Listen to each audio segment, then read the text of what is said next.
Teman-teman pernah punya bass tapi seperti nggak terasa nendang di dada? Banyak yang salah kira kalau ini cuma masalah box speaker.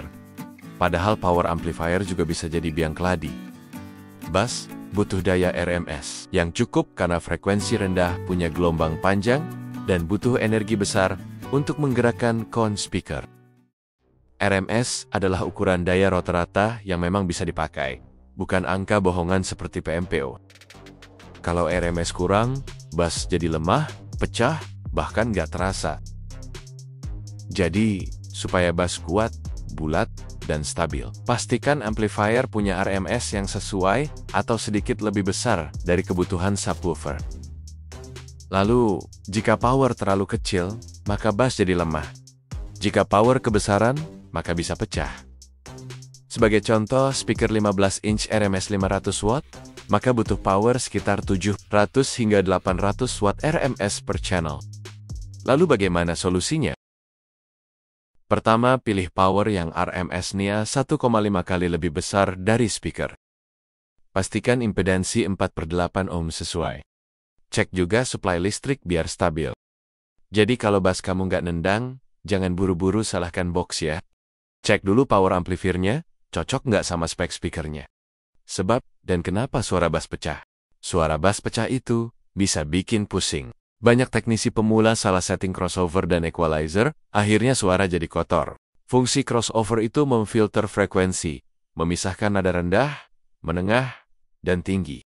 Mengoptimalkan kerja speaker, mengurangi distorsi, dan meningkatkan efisiensi. Sehingga suara lebih jernih, tidak pecah, dan lebih bertenaga.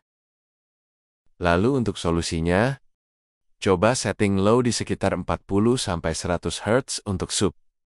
Jangan boost berlebihan di equalizer, lebih baik potong frekuensi yang mengganggu, dan gunakan HPF atau High Pass Filter agar speaker aman. Selanjutnya rahasia bass bisa tembus jauh. Pernah dengar kan? Kenapa ada sound system kecil, tapi bassnya bisa tembus jauh?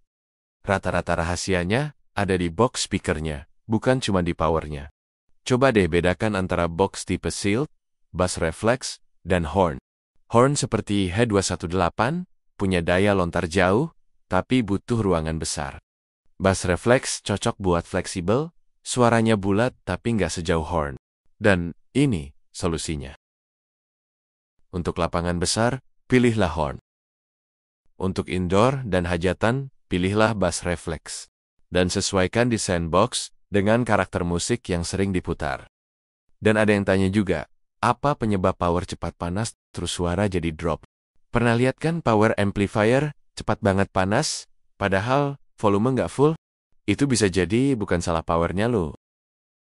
Kabel terlalu kecil, lalu hambatan tinggi, lalu power kerja ekstra, dan hasilnya cepat panas. Kabel yang kualitas jelek bikin tegangan drop, alhasil suara melemah. Sebagai contoh, kabel speaker minimal 2,5 mm persegi untuk speaker 500 watt. Waduh. Dan ini solusinya. Pertama, gunakan kabel dengan diameter sesuai daya. Pilih kabel tembaga asli atau OFC, tapi yang bukan campuran aluminium ya. Dan coba cek juga sambungan dan solderan biar nggak longgar.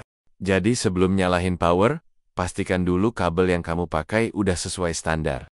Ada juga yang tanya begini, kenapa bass hilang di lapangan? Terus gimana cara setting sound system biar terdengar lebih jauh? Sering banget teknisi ngeluh, di dekat speaker bassnya terasa, tapi begitu jauh, kok malah hilang? Sebenarnya ini masalah apanya? Perhatikan fase speaker subwoofer. Kalau salah pasang, malah bisa saling main cancel. Apa karena penempatan box? Kalau asal taruh, bisa bikin frekuensi low hilang di jarak tertentu. Dan setting delay di prosesor itu juga berpengaruh. Begini solusinya. Cek polaritas speaker fase tambah dan min ya. Awas, jangan terbalik. Taruh subwoofer berdekatan biar bass lebih fokus. Kalau pakai prosesor, coba atur delay untuk menyamakan fase antar box. Kalau cara settingnya sudah benar, pasti bass di lapangan tetap terasa jauh, nggak cuma di depan panggung saja. Oke, terima kasih sudah menonton dan semoga bermanfaat ya Sobat Horek. Sampai jumpa lagi.